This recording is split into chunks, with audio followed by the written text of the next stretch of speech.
eu sou a professora Jéssica Marciela e hoje vamos continuar nossas aulas. Então, ao analisar essas parasitoses humanas causadas por esse filo, a gente deve compreender que a gente não está lidando apenas com patógenos individuais, mas com fenômenos biológicos de alto impacto coletivo. Um ponto a ser observado é que essas palmitose, elas atingem centenas de milhões de pessoas globalmente e ela é classificada pela OMS como uma doença tropical negligenciada. Isso significa que a persistência dessas infecções, como a esquistossomose causada pelo xistossoma e a asteanise, causada pela ténia, ela está intrinsecamente ligada à ausência de infraestrutura sanitária básica, o que nos leva ao ponto de o impacto social e coletivo. Por quê? Porque além desse sofrimento individual, o impacto coletivo, ele é devastador. Essas doenças, ela reduz a capacidade produtiva, ela afeta esse desenvolvimento cognitivo em crianças e geram custos elevados para o sistema de saúde pública. Casos graves como neurocisticercose e a hidatidose, ela pode exigir essas intervenções cirúrgicas complexas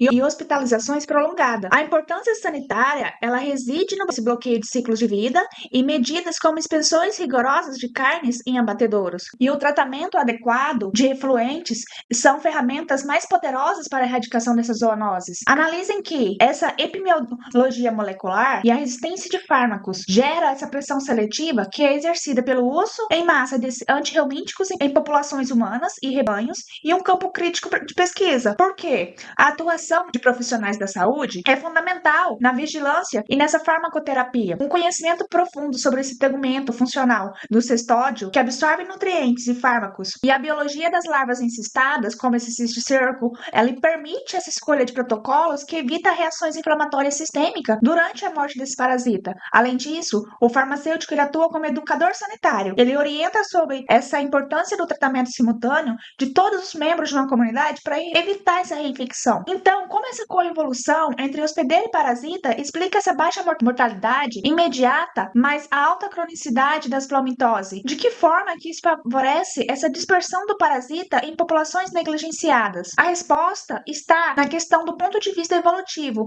Um hospedeiro vivo por muito tempo é uma fonte contínua de dispersão de ovos, e a cronicidade permite que o parasita se espalhe silenciosamente por gerações, o que torna o controle biológico muito mais difícil do que em doenças agudas letais. Farmacologicamente falando, porque esse tratamento medicamentoso isolado é insuficiente para o controle sanitário de infecções como a teanise e essa esquistossomose, sem a implementação de medidas de engenharia sanitária. Acontece que o fármaco, ele elimina esse verme adulto no paciente, mas o ciclo ambiental não foi interrompido pelo saneamento e controle de hospedeiros intermediários, o indivíduo será reinfectado logo após o tratamento. Essa cura clínica sem a barreira sanitária é apenas paliativa e temporário em zonas endêmicas. Então, se a gente considerar que muitas dessas doenças são transmitidas por água contaminada e alimentos mal lavados, esse tratamento individual de doentes, isolamento, não é suficiente para erradicar essa parasitose de uma comunidade, justamente porque o ciclo de vida desse parasita continua no ambiente e nos hospedeiros intermediários. Sem esse saneamento básico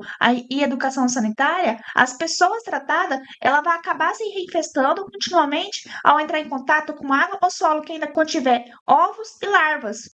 Então, ao finalizar e olhar esses plateumintos, a gente não apenas como espécies biológicos, mas como agente de impacto socioeconômico profundo. O primeiro ponto a ser observado, ela é uma doença negligenciada e de saúde pública, e muitas palmitoses sendo classificadas assim, por exemplo, a esquistossomose, ela afeta cerca de 200 milhões de pessoas. Ela é prevalente na África e nas Américas. Outros exemplos que a gente encontra são o trematóide chinês do fígado, que é o sinensis. Ele tem 30 milhões de casos somente na Ásia Central. Outra questão que a gente tem que observar é a morbidade e as consequências clínicas. Por exemplo, se a infecção do xistossoma, ele causa uma morbidade crônica. Por quê? Ele causa fibrose hepática, esquistossomótica, porque ele vai gerar essa obstrução vascular de 5 a 10% dos infectados. Em cestoda, essa cistercose humana e a hidatidose, que é o cisto hidático, eles são condições graves que podem atingir órgãos vitais como fígado, pulmões e cérebro, e muitas vezes vai exigir cirurgias complexas. A interrupção interrupção desse ciclo de vida, ela é uma barreira sanitária eficaz. Por quê? Isso vai incluir a inspeção de carnes em abatedouro para evitar a teanise e o saneamento básico para impedir que ovos alcancem coleções hídricas ou pastagem. Analisem que a plasticidade desse estágio larvais. O sucesso sanitário do parasita, ele reside na sua capacidade de amplificação larval dentro do hospedeiro intermediário como um esporocisto, gerando cercárias, o que garante que um único miracídio resulte em milhares de formas infectantes no ambiente. Como a destruição de habitats de molusco e o controle biológico são estratégias ecológicas para mitigar essa importância médica do grupo, o foco ele deve ser a intervenção medicamentosa estratégica. O farmacêutico ou profissional da saúde, ele precisa compreender que as drogas e os fármacos, como por exemplo o Praziquantel, entre outros, eles vão atuar desestabilizando esse segmento funcional do verme. Em caso de neurocirticose ou fibrose hepática, o manejo deve ser cuidadoso para evitar resposta inflamatória da morte do parasita, não vai agravar o caso clínico de um possível paciente. Como a gente já estudou, a gente sabe que essa alta fecundidade e a reprodução assexuada de estágios larvais, ela dificulta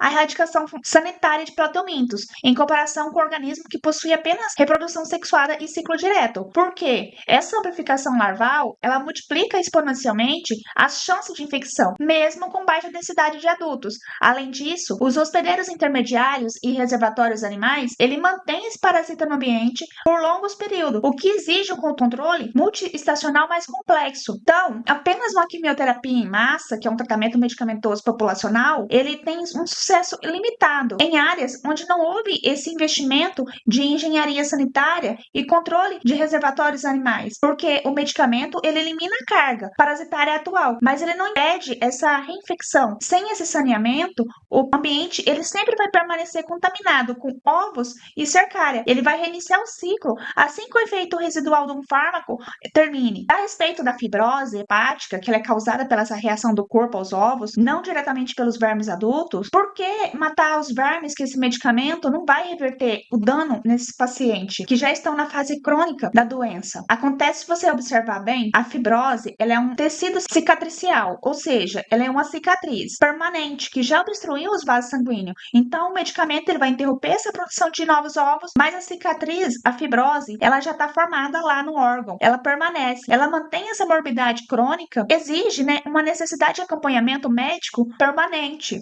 Então, a gente vai comparar os ciclos, que embora o ciclo seja muito parecido, vamos olhar aqui esses dois ciclos aqui, ó, a ovelha com o homem. Então, a gente praticamente tem a fasciolose, ovelha-homem, com a esquistossomose, onde a forma infectante é a metacercária, que é essa larva imóvel e resistente. A gente tem também a questão da cercária, que é a larva móvel e ativa. Outro ponto que a gente tem que pegar e observar que é o mecanismo passivo, que no caso, a ingestão da vegetação aquática, como o agrião e a água contaminada, e o ativo, que a gente olhar a diferença ali, ó, que é a penetração percutânea da pele em águas infestadas. O hospedeiro definitivo, principalmente ovelhas e gado, onde o homem ele é um hospedeiro acidental. E aqui o hospedeiro definitivo é exclusivamente o homem. E a localização da contaminação. No adulto, no homem, a gente tem lá a questão do dutos biliares, o que é o fígado, ou veias metacéricas, que é a veia porta. Como ocorre ambos os ciclos? No caso da ovelha, a ovelha ela é um reservatório clássico,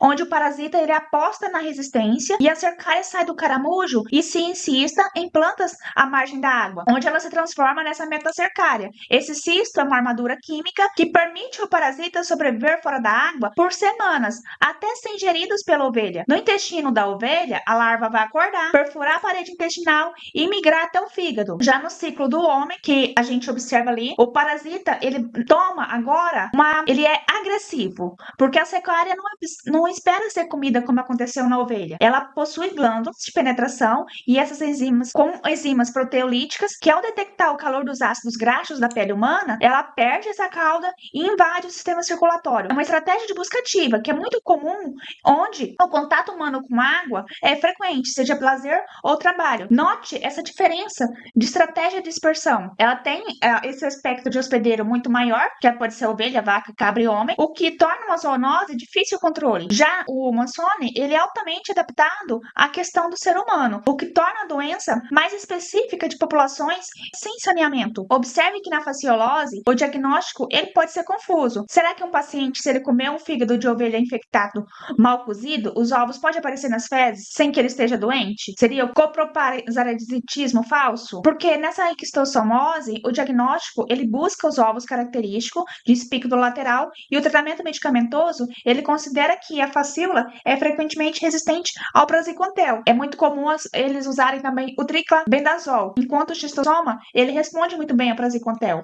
Então, ao aprofundar esse impacto dos trematóides na saúde, a gente vê que essa gravidade de infecção está diretamente ligada a essa migração de larvas e a retenção de ovos no corpo, que no caso da esquistossomose, ela é causada pelo xistossoma japônico, a cercária penetra na pele e realiza toda aquela jornada complexa pelo sistema circulatório, passando pelo coração, pulmão, rim, antes de estabelecer algum vaso do intestino. Um ponto técnico central é que essa patologia, ela resulta principalmente pela inflamação causada pelos ovos retidos no tecido, não apenas pela presença do verme adulto, que pode viver por anos no hospedeiro, como a gente vê na figura D. Olha ali, ó, aquele menininho no cantinho ali, ó. O resultado visível dessa inflamação é o comprometimento orgânico, que é essa barriga distendida, típica da fase crônica da doença. Além desses patógenos humanos, a diversidade desse grupo é fascinante. Por exemplo, olhem nesse exemplo E. Esse é um exemplo de ciclo generalizado, onde os adultos ele vive no intestino e ductos biliares de aves e mamíferos aquáticos. O destaque morfológico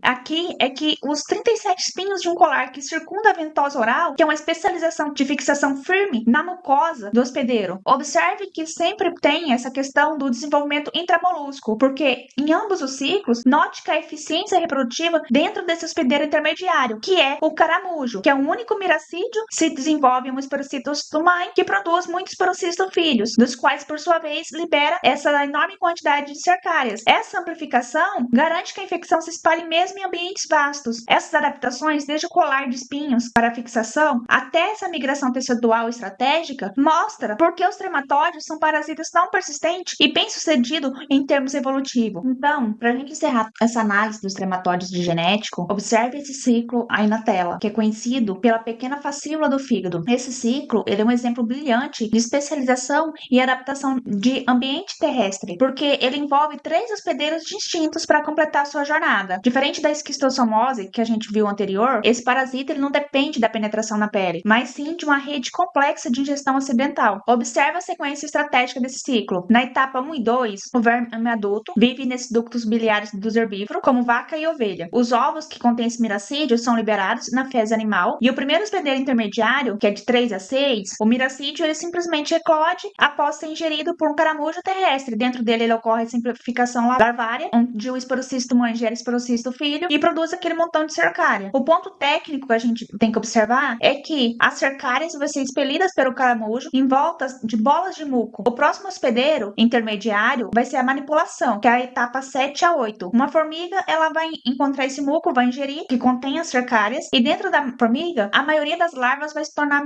das cercárias no seu abdômen, mas apenas 1 ou 2 migra para o cérebro da formiga. Essa migração causa uma manipulação comportamental, onde a formiga é induzida a subir no topo de talas de vegetação e travar suas mandíbulas ali, ficando exposta exatamente onde o herbívoro irá pastar, que o herbívoro ele é o hospedeiro definitivo. Aí finalmente conclui todo o ciclo, que é a etapa 9. A vaca vai lá, come a formiga, zumbi presa na grama. Essa estratégia de manipulação cerebral, ela mostra o nível de coerência evolutiva dos plateumintos, onde esse parasita ele altera o destino de um hospedeiro intermediário para garantir que ele chegue ao destino final, que é o fígado desse herbívoro. Então, se a gente considerar que ele manipula o cérebro da formiga para que ela suba a vegetação, por que esse comportamento ocorre de forma preferencial durante as horas mais frias do dia, ou seja, à noite ou início da manhã, e cessa e quando o sol está forte, permitindo que a formiga volte ao solo? Justamente porque o parasita quer que essa formiga seja comida, mas não que ela morra dessecada pelo calor do sol antes desse herbívoro passar. Ao induzir essa subida em horários de pastejo, que é quando o clima está ameno, o parasita protege a sua própria viabilidade e a viabilidade do seu hospedeiro intermediário e, consequentemente,